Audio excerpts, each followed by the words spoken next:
Boa tarde, presidente. Boa tarde, senhores vereadores, pessoas que aqui nos assistem, cidadãos que nos assistem de casa, na Rio TV Câmara. Presidente, eu venho aqui nessa tribuna para falar da aprovação, na noite de ontem, pelo Senado Federal, de um aumento de 16% para os ministros do Supremo Tribunal Federal. Um aumento de 16% que faz com que o teto do funcionalismo público no país passe de 33 para 39 mil reais. E foi uma votação, presidente, daquele tipo que bota em regime de urgência, vota rápido para não ter reação, para não dar tempo da sociedade entender o que está acontecendo, não dá tempo de se manifestar, expressar o seu pensamento. Porque no momento em que o país passa por dificuldade financeira, o governo federal, para esse ano, está previsto um buraco nas contas públicas de 150 bilhões. 150 bilhões, 5 vezes o orçamento da cidade do Rio de Janeiro, 6 milhões de habitantes. Então a gente está falando aqui de 5 anos, é dinheiro suficiente para atender por um ano 30 milhões de pessoas. Esse é o tamanho do buraco nas contas do governo federal. A gente não está falando aqui de estados e municípios. Isso para não colocar na conta os juros. Colocou os juros da mais 300 aí nessa conta. Então, no momento em que o governo federal começa a tentar se recuperar, perspectivas do país começam a melhorar, vem o Senado Federal e faz o quê? Aumenta salário, aumenta os custos da máquina pública, reajusta. E o problema não é só aumentar o teto. O teto que está lá na Constituição Brasileira, artigo 37, inciso 11. O soldo, o vencimento dos ministros do Supremo Tribunal Federal é o limite das remunerações do serviço público no país. O problema mesmo é que esse teto no Brasil tem preso nele muita gente. Porque quando sobe o teto do salário do ministro do Supremo, não é só o ministro do Supremo que vai para cima, muita gente está pendurada no teto desse lugar. E aí reajusta também toda a justiça, vai nos desembargadores, vai nos procuradores, pega na defensoria, começa uma cascata de reajuste no serviço público, todo mundo pendurado indo para cima. E o dinheiro sai de onde? O dinheiro sai do mesmo orçamento que hoje está com um buraco de 150. Tem estimativa que fala de 4 bilhões, tem estimativa que fala de 6 bilhões. E a grande questão que se coloca é momento para se fazer isso no país?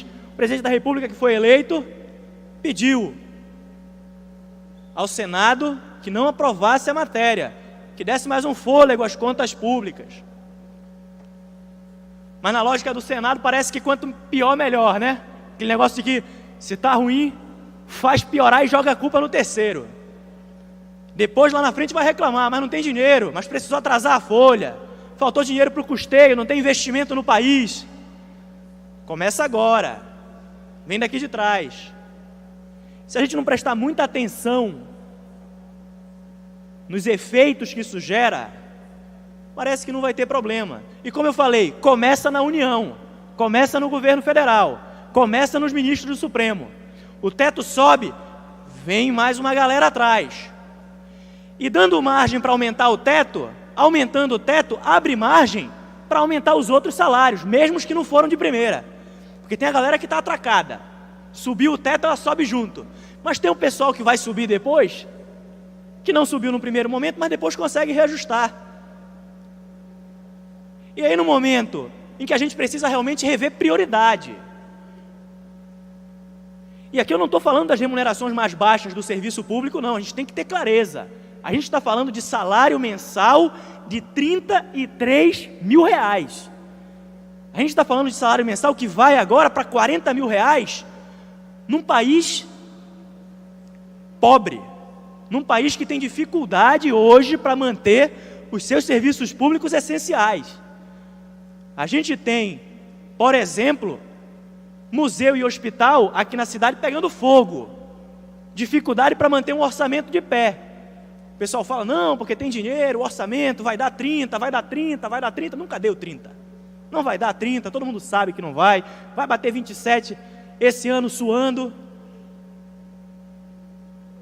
E cada vez mais que a gente vai aumentando os gastos, sem olhar para frente, sem fazer conta, sem colocar na ponta do lápis, sem estabelecer prioridade, planejamento, meta, necessidade real da população, a gente depois confunde a causa. Aí ninguém entende. Mas faltou dinheiro para manutenção por quê? Ora, a despesa de pessoal não para de subir. E sobe, eu repito, não é repondo inflação de quem está na base. Não é a merendeira, não é o enfermeiro, não é mesmo o médico, o professor. A gente está falando aqui, essa subida de teto, num primeiro momento é ministro do Supremo, desembargador judiciário, que puxa todo mundo junto. No segundo momento, a própria Câmara Federal, por exemplo. No momento em que o país não comporta isso. E bate, e o raciocínio que eu estava fazendo, presidente, começa no governo federal, mas chega nos estados e municípios. Vários são os estados e municípios que atrelam as remunerações do seu próprio funcionalismo, das suas casas legislativas, fazendo referência à remuneração da União. A remuneração dos deputados ou dos vereadores corresponde a tantos por cento da remuneração da Câmara Federal. E com esse tipo de gatilho, aumentou lá em cima, aumentou aqui embaixo. Alguém perguntou se a gente tem condição de pagar? Pela velocidade com que votaram, parece que não quiseram escutar nem o que as ruas queriam dizer. Porque tinha gente que começou a se mobilizar, não, vamos tentar parar, vamos mostrar que não é a hora, que não dá, não vai dar certo. Quando viu, já tinha aprovado já. Já abriu o jornal, já a notícia de noite, 7 horas, 7h30 da noite, já aprovou. Nem adianta. No momento, eu volto a frisar que o que a gente precisa é rever prioridade. Prioridade é serviço essencial para a população. Prioridade não é teto.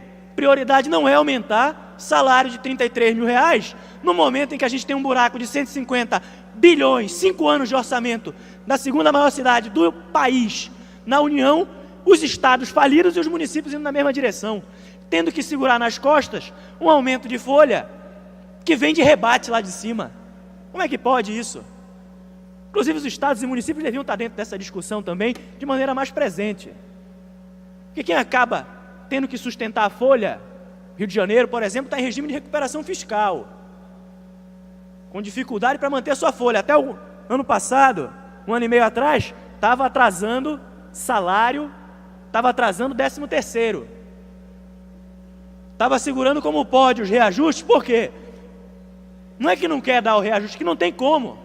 Passou a caneta, vai ter que escolher, ou paga ou mantém o serviço operante.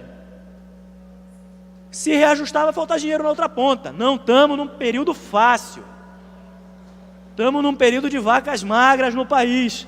33 para 39 mil. Mas é difícil até conceber esse senso de prioridade. País com uma infraestrutura péssima. País com níveis de atendimento de saúde deprimentes, educação brasileira estagnada, mas o que a gente precisa é fazer com que ministro do Supremo e teto do funcionalismo passe de 33 para 39. Isso é um salário que ninguém no país tem. E aqui pode pegar os maiores cargos que tem na iniciativa privada, tentar fazer um comparativo. Não tem nem 1% dos cargos da iniciativa privada do país chegam perto desse salário. De 33, quem quiser, a 39. Eu repito, com um efeito cascata imediato, todo mundo que está pendurado no teto, e com um efeito cascata retardado. Porque se aumenta o teto, aumentou a folga, dá para subir de mais gente. Depois. Difícil. Difícil. Então, presidente, infelizmente a aprovação que foi feita ontem no Senado segue na contramão do que a gente precisava hoje, não só no governo federal.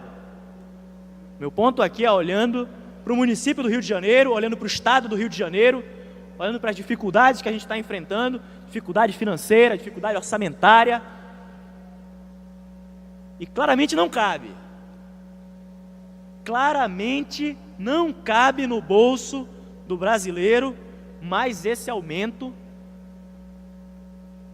em uma hora que a gente precisava estar olhando em como manter aquilo que é atividade essencial: saúde, educação, segurança pública. Muito obrigado.